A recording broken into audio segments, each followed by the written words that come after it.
Assalamualaikum warahmatullahi wabarakatuh. My name is Pancarestu Alim, and in today's video, I would like to explain about sociolinguistic and its branch. Okay, let's get started. Okay, the first thing that we have to know is what sociolinguistic is. So, sociolinguistic is a branch of study that examines the intricate relationship between language and society. Sociolinguistics is consists of two words, which is socio and linguistic, which is social and language. Okay, and it explore how language use and variation and are profoundly influenced by various social factor. Jadi itu that's the definition of sociolinguistic. And dengan mempelajari sociolinguistic ini, kita itu dapat mengetahui bagaimana pilihan bahasa digunakan dalam suatu interaksi dalam masyarakat. Itu fungsi dari belajar sociolinguistic. Next up, the interplay of language and society. So, language and society, this field investigate how language is utilized in social life and how social structure shape linguistic practice. And communication varies significantly based on social situation, such as addressing a lecture versus a friend. So, dengan kata lain, bahasa ini mempengaruhi masyarakat, kemudian masyarakat juga mempengaruhi bahasa. Nah, bahasa mempengaruhi masyarakat itu karena digunakan untuk berkomunikasi, kemudian membangun hubungan antara mereka atau hubungan sosial gitu. Kemudian masyarakat mempengaruhi bahasa. Bagaimana itu? Karena faktor-faktor seperti usia, seperti jenis kelamin juga, pendidikan, pekerjaan. Nah, itu mempengaruhi bahasa. Masyarakat mempengaruhi bahasa. So, social and language is related, sangat berhubungan. Jadi contoh bagaimana masyarakat itu berpengaruh dalam bahasa itu seperti ini, lecture versus a friend, addressing a lecture versus a friend.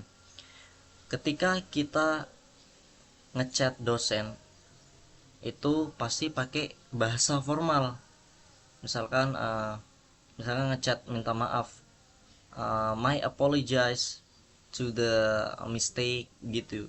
Itu kan formal untuk dosen. Kemudian kalau kita ngechat temen pasti pakainya bahasa ini non formal, seperti yo what's up, let's hang out gitu. Intinya di situ ada hubungan antara bahasa dengan masyarakat. Bagaimana masyarakat berpengaruh pada bahasa, bagaimana bahasa berpengaruh pada masyarakat. Tuh. Kemudian slang term like kepo or mager. Nah, ini slang-slang ini juga adalah bentuk dari language and society, bagaimana masyarakat mempengaruhi bahasa. Jadi, gain popularity within specific social group. Next up, understanding language variation.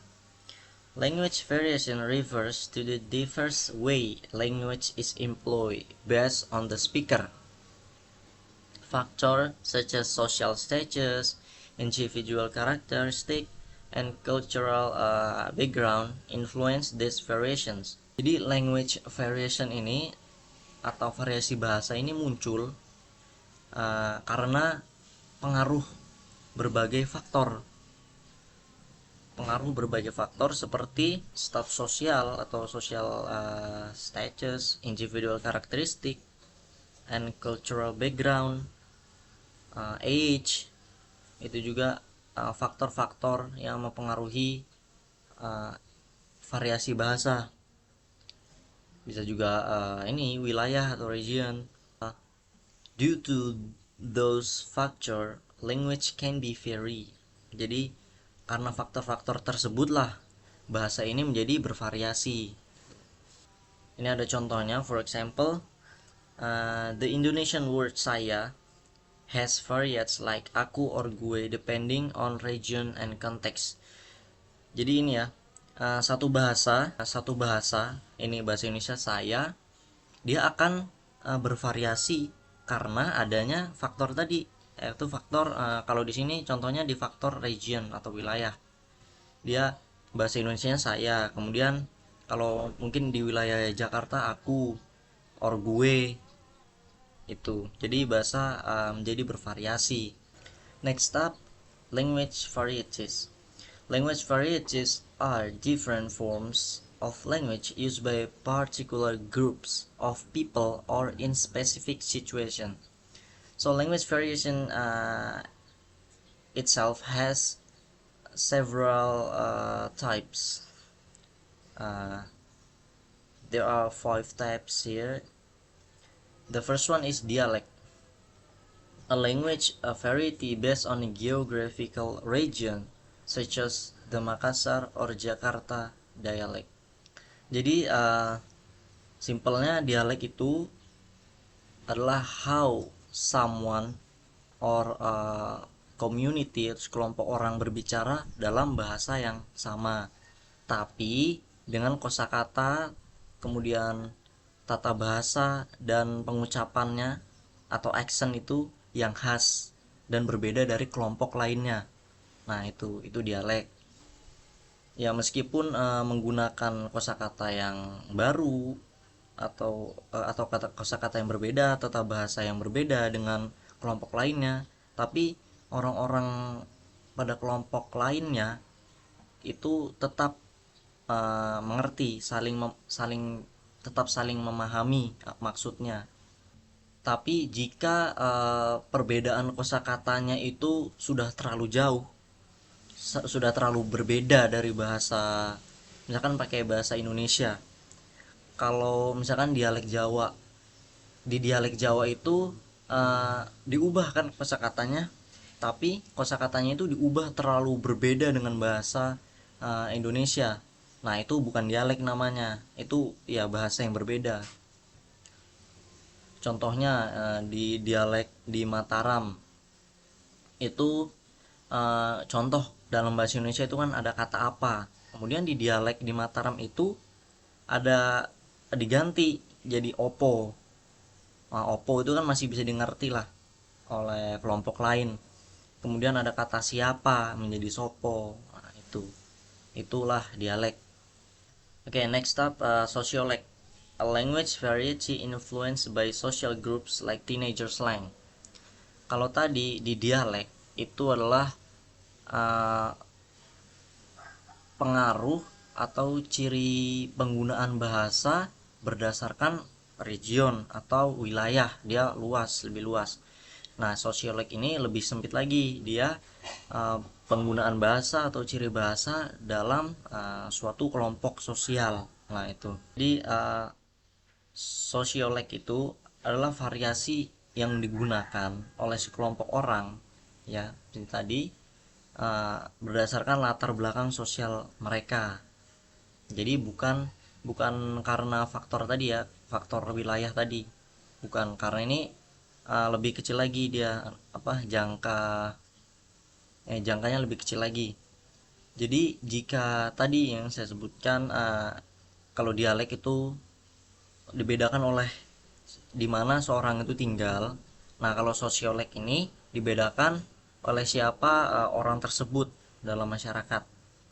Misalkan nih, contoh ada generasi 90-an sama 2000-an. Mereka pakai bahasa-bahasa yang seperti untuk ayah mereka sebutnya bokap, untuk ibu atau mama dia nyebutnya nyokap.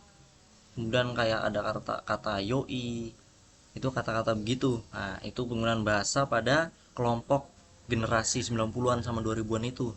Kemudian kalau pada Gen Alpha sekarang ini dia pakai kata-kata yang berbeda lagi dari generasi 90-an tadi. Dia pakai kata kayak risk, skibidi, sigma.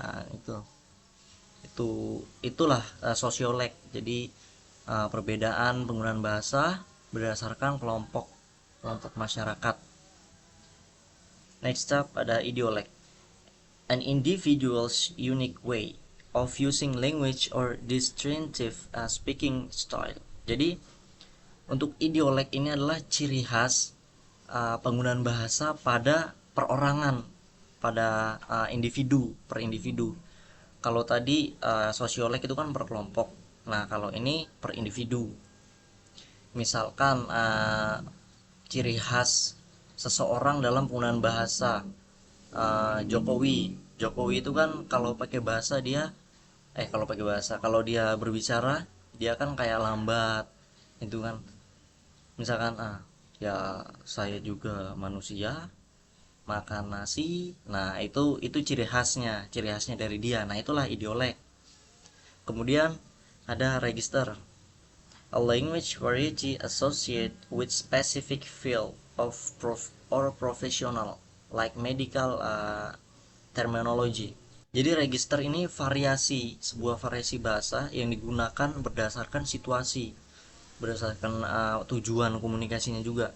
Contohnya, saya itu menggunakan register yang berbeda saat berbicara dengan dosen atau orang yang lebih tua. Kemudian akan berbeda juga ketika saya bersama temen gitu nongkrong. Itu register. Contoh register misalkan pada dunia barista atau dunia kopi. Misalkan nih baristanya ya, biji kopi ini punya bentuk yang sangat tebal, kemudian acidity mirip jeruk dengan notes coklat di akhir. Nah, itu kalau untuk orang biasa atau barista ini sedang berbicara dengan temannya yang tidak mengerti kopi, dia akan bicara seperti ini. Kopi ini terasa sangat kental di mulut, kemudian agak-agak asam. Agak asam itu tadi ada itu ya, ada acidity, agak-agak asam, kemudian aromanya tuh seger kayak jeruk. Nah, itulah register. Contoh dari register ditentukan oleh situasi di mana bahasa itu dibicarakan atau digunakan. Then next up, the last one is style, a language variety based on the level of formality, from formal presentation to casual conversation.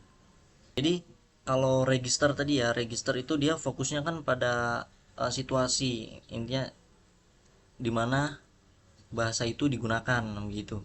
Nah, kalau di style ini dia fokusnya pada pilihan orang itu sendiri, pilihan personal si pembicara dalam menyampaikan sesuatu. Jadi style ini itu kayak tentang bagaimana cara kita itu menyampaikan sebuah pesan. And style has several types. Yeah. The first one is frozen style. Frozen style is a language that used in very very formal situation, uh, like in ceremony. The example like ini contoh ketika mungkin ngechat someone that very important, like I sincerely apologize for the mistake. It like very formal. And then formal style. Okay, so formal style is a language that we use in formal situation, but it's not as formal as frozen style. And this is usually used in class, like when we talk with a lecturer, when we talk with someone older than us. Like the example is like, hey, do you mind if I borrow your pen? Nah, that's a formal language. And then consultative language, people use it for consultate, like use it such a special or a specific business, like when consulted with doctor, when interview. That's consultative language.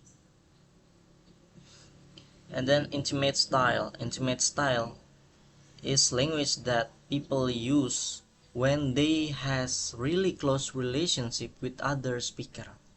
That's intimate style. And then casual style. Casual style or non-formal style. This is our daily language. Like when we talk with our friend, we use casual style. When we talk with someone that close, we use casual style. Like when I talk with my friend, like, hey, what's up, how you doing, and let's hang out. That's a casual style. Like formal, non-formal. Next up, bilingualism and diglossia. Bilingualism is the use of two different language by a speaker, alternating based on situation. So bilingualism is kemampuan seseorang dalam berbicara dua bahasa. Gitu. Dua bahasa ya, kalau lebih dari dua itu multilingual. And example switching between nanti malam kita nongkrong Indonesia and let's hang out tonight English, depending on the friend. So maksudnya ini contohnya, misalkan ada nih dua teman dari dua negara, yang satunya dari Indonesia, yang satunya mungkin dari Australia. Ketika dia berbicara, satu orang itu berbicara dengan teman Indonesianya, maka dia akan bilang nanti malam kita akan nongkrong. Nah gitu. Kemudian pas dia bicara dengan teman yang dari Australia tadi dia pakai bahasa Inggris, let's hang out tonight. Nah itu dia bisa pakai dia bisa pakai dua bahasa gitu. Nah itu bilingualism. And then diglossia, a situation when two language varieties exist in one community. One formal and one informal, atau H sama L. Jadi untuk high variety ini itu adalah bahasa formal, digunakan dalam formal situation. Kemudian kalau low variety ini itu informal, digunakan ketika kita bicara sama temen dengan bahasa sehari-hari ini kita, bahasa daerah juga itu juga bisa. Kemudian example-nya, using distinguished guess untuk high variation. Jadi untuk high variation ini contohnya ini dia sangat formal ya, distinguished guess. In a speech versus hey, are we still going L with friend. Jadi ini contohnya dari low varieties. Hey, are we still going? Itu untuk bahasa non formal, untuk bahasa sehari-harinya kita, untuk bicara sama temen, itu untuk orang yang dekat. Hey, are we still going? And next up, code switching, completely switching from one language to another during a conversation, typically between sentence or clause. Jadi ini perubahan bahasa ya, perubahan dari satu bahasa ke bahasa lainnya dalam komunikasi, dan itu biasanya perubahannya di sentence atau kalimat atau klausa. Kemudian ada beberapa jenis dari code switching, which is text switching. Text switching itu perubahan bahasa hanya dalam bentuk teks gitu, seperti pertanyaan, kemudian seperti ini ya, klausa ya. Jadi untuk kata atau klausa ini diselipkan di akhir kalimat, biasanya kalimat tanya. Text switching itu text switching. Contohnya ini, kamu tadi udah makan, right? Itu kan ada sisipan right bahasa Inggris. Kemudian contoh lainnya tuh kayak dia udah beli motor, gitu. Itu text switching, salah satu jenis dari code switching. Kemudian yang kedua ada intersentential. Intersentential itu pergantian bahasa yang terjadi antar kalimat. Nah, gitu. Jadi kalimat pertama, misalkan kalimat pertama menggunakan bahasa Indonesia, kemudian kalimat berikutnya menggunakan bahasa lainnya selain Indonesia, mau itu bahasa daerah atau bahasa Inggris. Nah, itu intersential switching. Nah, ini contohnya. Aku tadi ini ada contohnya. Ini pakai bahasa Indonesia. Aku tadi udah bilang ke dia. Nah, itu that's one sentence, satu kalimat, kemudian titik, but he didn't listen. Nah, itu juga satu kalimat. Jadi dalam satu percakapan, satu komunikasi itu ada dua kalimat yang berbeda bahasa, gitulah. Itu intersentential. Kemudian intrasentential ini pergantian bahasa yang terjadi di dalam satu kalimat. Jadi satu kalimat aja. Kalau tadi di intersentential kan ada dua kalimat. Nah, ini kalau ini intrasentential nih pergantian bahasa yang terjadi di dalam satu kalimat. Biasanya antara sebuah frasa atau klausa. Jadi dalam satu kalimat itu terdapat unsur dari dua bahasa yang berbeda. Jadi biasanya itu hanya di sisip-sisipan kayak kata, hanya kata saja ya. Misalkan ini ada contohnya, kalau kamu nggak datang, nah itu kan bahasa bahasa Indonesia, itu belum satu kalimat nih. Terus koma, we will cancel the meeting. Nah, itu baru satu kalimat. Kalau kamu nggak datang, we will cancel the meeting. Itu satu kalimat tapi terdiri dari dua bahasa. Nah, itu intrasentential. Next up, code mixing. Mixing two or more language within a single sentence or phrase without a complete switch. Example-nya, nih, aku lagi ngerjain tugas, itu kan bahasa Indonesia, koma, tapi masih stuck di introduction. Nah, di situ hanya disisip-sisipkan satu-satu vocabulary doang. Tapi dia tidak berganti sepenuhnya gitu loh. Itu kan tadi aku lagi ngerjain tugas tapi masih stuck. Stuck itu kan bahasa Inggris, stuck di bahasa Indonesia lagi, kemudian bahasa Inggris lagi introduction. Atau ini dia tuh bener-bener cool banget. Situ ada disisipkan code mixing di situ. Next up, language evolution, lingua franca, pidgin, and creole. Let's start with lingua franca.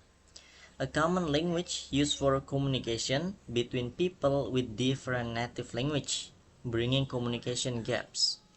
Jadi lingua franca atau bahasa ini ya, bahasa jembatan itu adalah bahasa yang digunakan oleh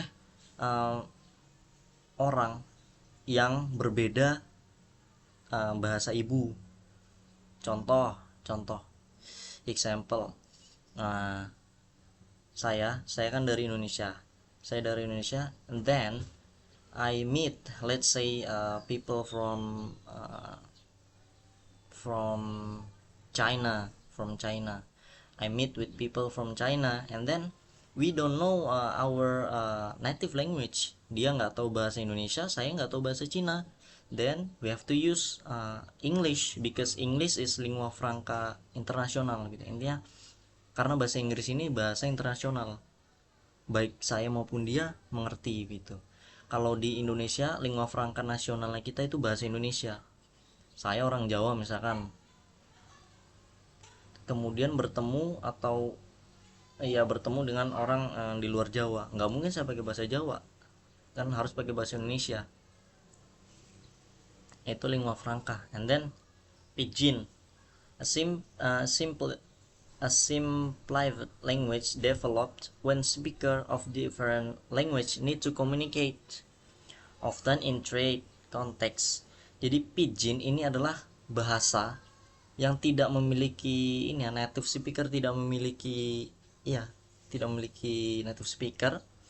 And then pidgin juga ini untuk grammarnya itu pastinya tidak bagus ya, tidak intinya berantakan grammarnya. Tapi pidgin ini selama as long as they are understand each other, itulah pidgin. Suatu bahasa bisa dikatakan pidgin ketika bahasa itu disepakati oleh kelompok masyarakat sebagai bahasanya mereka, bahasa sehari-harinya mereka. Nah, itu adalah pidgin. Misalkan ini ya, ada example-nya, you bring fish tomorrow, me pay good price. Nah, ini misalkan ada pedagang dari Cina, kemudian ketemu pembeli dari UK, misalkan United Kingdom. Dia pakainya ini nih, bahasa simple ini, you bring fish tomorrow, me pay good price. Nah, bahasa ini kan yang dicontoh ini kan untuk grammarnya itu pasti nggak betul kan, salah grammarnya. Tapi selama bahasa itu disepakati sebagai bahasa sehari-harinya mereka, kemudian selama bahasa itu juga dimengerti satu sama lain, nah itulah pidgin. Nah, itu pidgin. Then Creole, a language that evolves from a pidgin when it became the first language of a community. Jadi Creole ini adalah turunan dari pidgin. Oke, ini contohnya. Misalkan orang-orang tadi itu ya, orang-orang tadi misalkan UK sama Cina itu, mereka terus-menerus menggunakan pidgin ini, menggunakan pidgin, mereka terus-menerus. Kemudian mereka ini membangun suatu suatu keluarga lah ya, bisa dikatakan suatu keluarga. Kemudian karena mereka menggunakan bahasa pidgin itu atau bahasa sederhana itu terus menerus setiap hari, nah kemudian anaknya itu mendengarkan, anaknya juga menggunakan bahasa pidgin itu, nah itulah Creole. Dia turunan dari pidgin. Simpelnya Creole ini adalah pidgin yang memiliki yang memiliki native speaker gitu, yang sudah menjadi bahasa ibu. Nah, itu Creole. Ini lagi developing its own full grammar and vocabulary. Nah, jadi karena udah digunakan sehari-hari gitu kan, kemudian jadi bahasa ibu juga, jadi bahasa native juga, native language. Nah, maka di situ udah ada grammarnya di situ di bahasa itu, kemudian vocabulary-nya juga udah ada yang digantinya tapi nggak jauh beda dari bahasa aslinya. Contohnya di sini, eh, ini bahasa ini ya, bahasa Timor Leste. Você vai na onde, yang artinya where are you going. Nah, ini berasal dari bahasa Portugis. Karena dahulu kan Timor Leste ini kan, saya kurang tahu ya, mungkin pernah diduduki oleh Portugis dan mereka nggak mengerti bahasa satu sama lain kan. Jadi mereka pakai pidgin yang sekarang jadi Creole. Mereka pakai bahasa sederhana ini. Kemudian lama kelamaan ya digunakan di masyarakat, lama-lama jadi bahasa ibu. Nah, itu. Jadi ini grammarnya nggak bener ya, untuk Vose Baina Ondi itu grammarnya nggak bener. Nah, itulah Creole. And then uh, language contact, interference and integration. Let's start with interference. The interference of one language on another, leading to deviation from the rules or norms of the language being used.